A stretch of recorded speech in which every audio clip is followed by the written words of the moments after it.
So, welcome back, everyone. Today we'll be discussing censorship in modern cinema, and censorship has influenced what stories can be told and how they are told, and even how audiences react to them. So, to help us understand this topic better, I've invited Mrs. Dia here with us. Hello. She'll present herself. Hello, everyone. My name is Dia Mujayid. I'm majoring in communication studies and my minor is in mathematics. And thank you, Mohammed Amin, for the invitation. Of course, of course. So yeah, so what films do you think uh what films do you think of when you hear the word censorship in Moroccan cinema?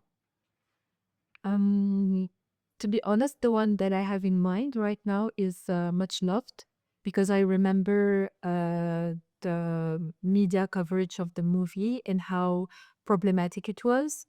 I was in middle school by the end of the middle school when the film came out.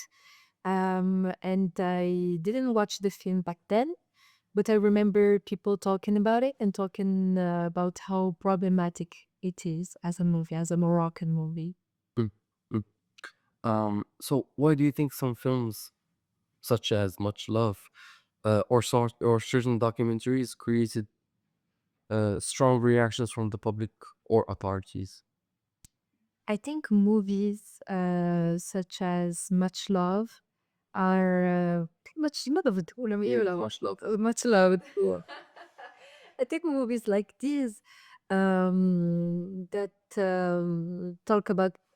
It's not about talking about the topic that is problematic. I think it's the way the filmmaker approaches the topic that makes it problematic, because it goes against the values of the country.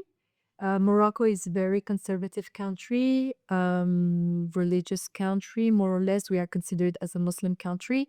And talking about prostitution and showing explicitly, the problem is not talking about prostitution because there are documentaries that talk about prostitution and they are not problematic at all. But romanticizing or glamorizing prostitution and showing some scenes that are sexually explicit is what comes as or is represented as contradictory with the values of the country. Yeah, especially at the time Much Loved came out, it was like the political party that was basically governed in the Morocco was an Islamic party. Yes. So that made um Things them yeah complicated. yeah make things more complicated exactly. So in Morocco, filmmakers often face limits on what they can show. These limits can shape the themes and the topics they choose. So, what do you think these limits make filmmakers more careful in this storytelling? Well, yes, I think that censorship shapes how the movie is going to be crafted or how the story is going to be told. Um, So usually when we talk about censorship, we think about movies like Much Loved and the problems that they faced in our country, but we can extend that to the fact that sometimes media productions can impose a certain narratives or certain ideologies in the movie, and the filmmakers or script writers must apply these ideologies or narratives in their movies. And all of that creates a bubble of censorship.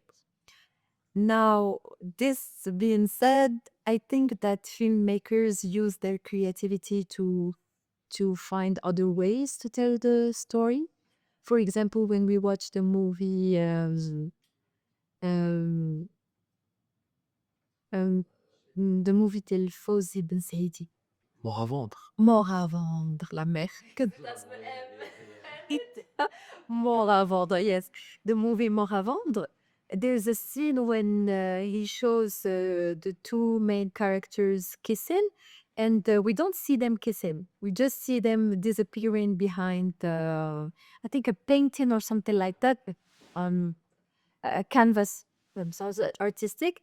and the audience understands that the two main characters are kissing. So this is, for example, a creative way to express an idea without showing it explicitly, and it is a way to bypass this censorship. For a final question, do you think censorship in Morocco is changing, or does it still work the same way as before? So, if we talk about the media that are owned by the state or are influenced by the state, of course, they will follow what the state wants and the values that the state is promoting. Um, so, I don't think on TV we would find a documentary that explicitly talks about prostitution or things like this, like heavy topics, but mostly heavy topics that are very explicit. We're not trying to discuss it in an intellectual way or something like that, like showing the reality as it is. We wouldn't find that on TV. However, I think that people, the audience, is now more open to welcome new genres of movies. Um, and in Morocco, we can say that there is a real diversity when it comes to movies. Or yeah, thank you so much for coming. Thank you so much for accepting my invites. And yeah, that's it. Have a good one. Bye bye. Thank you.